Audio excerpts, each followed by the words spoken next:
My brothers and sisters, listen carefully. Some of the greatest transformations in your life will begin the moment you realize this simple truth. Allah doesn't isolate you to punish you, He isolates you to rebuild you. The reason so many people feel lost, overwhelmed, or broken is because they keep running back to the same crowds, the same habits, the same noise that is destroying their clarity. What you call loneliness might actually be Allah pulling you away from what's limiting your growth. And if you ignore that pull, you will stay spiritually stuck. But if you pay attention, your entire life can shift.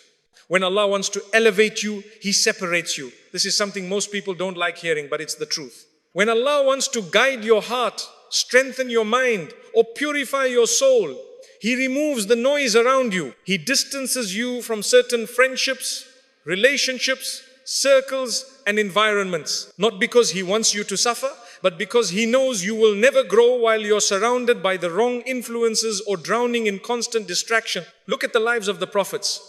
Before they reached their highest point, they all passed through moments of deep loneliness. Prophet Musa had to flee from his people and spend years alone before Allah brought him back with wisdom and purpose. Prophet Yunus found clarity and humility inside the belly of the whale, completely isolated from the world. Prophet Yusuf spent years away from his family, first in the well, then in slavery, then in prison, and it was that loneliness that shaped him for leadership. And our beloved Prophet Muhammad received revelation while alone in the cave of Hira, away from society, away from noise, away from the comfort of his daily life. Isolation is not accidental, it is preparation. You're no different. You also need moments where Allah removes the world from your ears so that you can hear your soul again.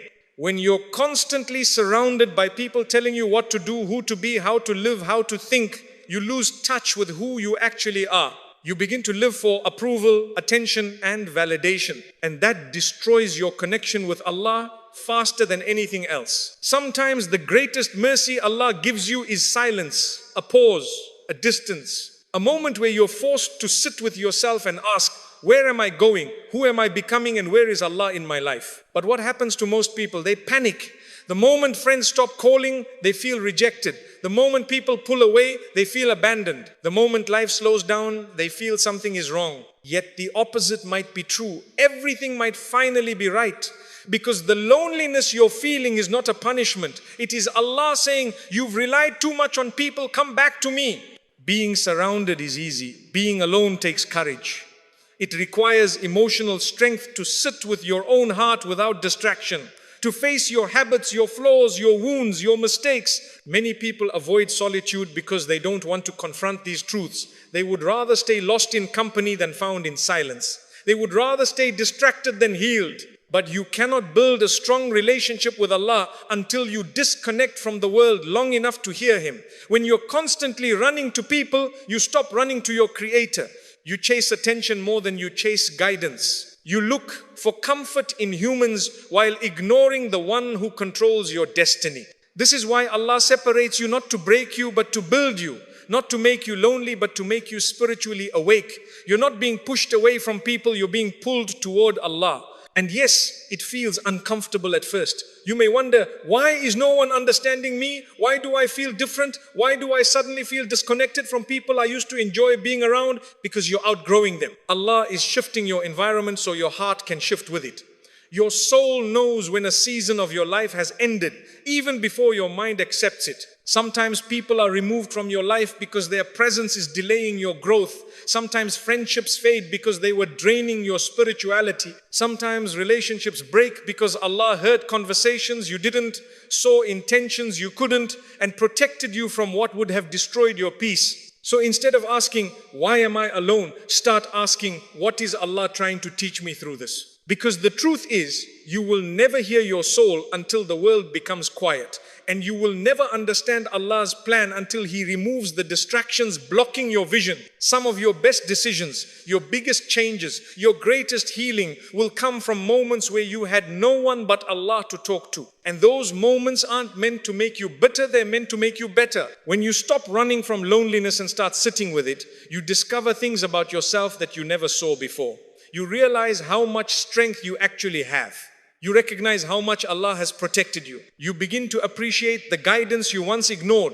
You finally become honest with yourself, and honesty is the beginning of transformation. So don't fear being alone. Fear being surrounded by people who distract you from your Lord. Fear staying in circles that pull you away from your purpose. Fear depending on people who were never meant to carry the weight you placed on them. Your soul speaks the loudest when the world is silent. And that silence is often the place where Allah plants the seeds of who you are becoming. Embrace the isolation.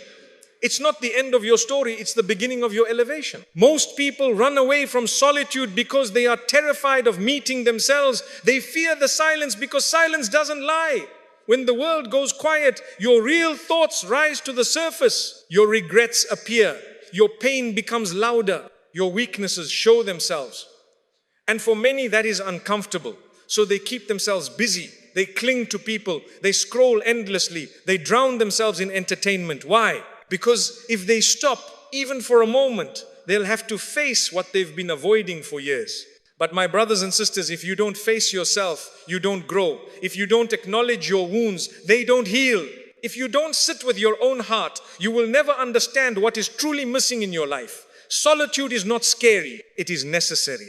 It is where Allah reveals parts of your soul that noise keeps hidden. Sometimes Allah removes distractions not to punish you, but to give you clarity. He wants you to slow down long enough to see what's actually happening inside you. Many people move through life on autopilot, reacting, chasing, pleasing, escaping. They never stop to ask, am I happy? Is my heart alive? Is my relationship with Allah growing?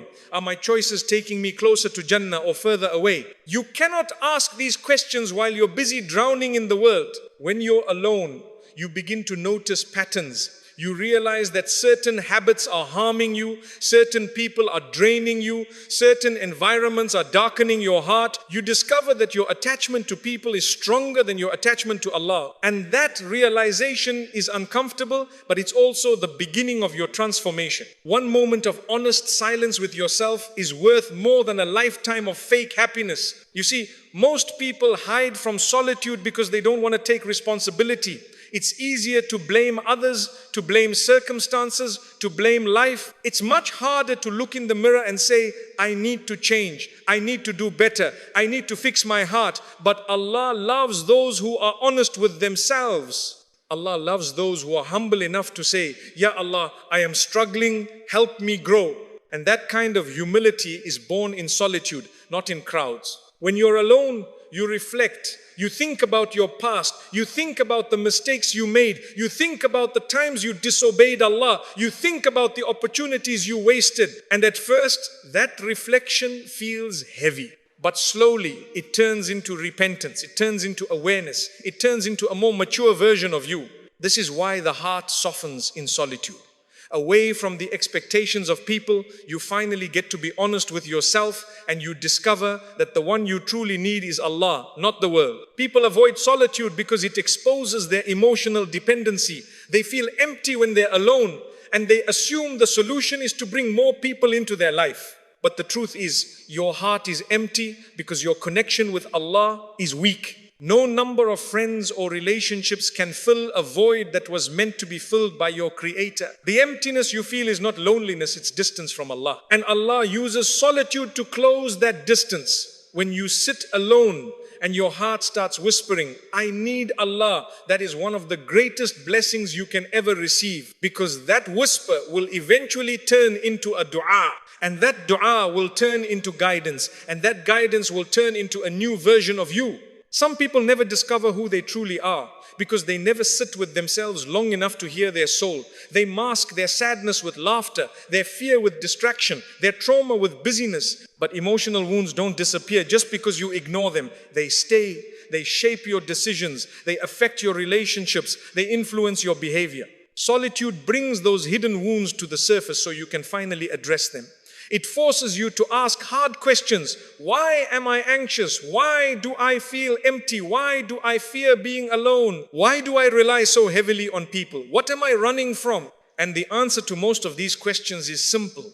You haven't spent enough time with yourself. You haven't spent enough time with Allah. You know the world, but you don't know your own heart. When you stop running from solitude and start embracing it, something powerful happens. You begin to understand your emotions better. You begin to see your triggers, your needs, your weaknesses. You become more self-aware. And self-awareness leads to self-improvement. You can't fix what you don't understand. Solitude builds emotional strength. It teaches you that you can survive without constant attention. It teaches you that you are capable of thinking deeply. It teaches you that you can rely on Allah even when there's no one beside you. And that independence, emotional, spiritual, mental, is what elevates your character. You become calmer. You become wiser.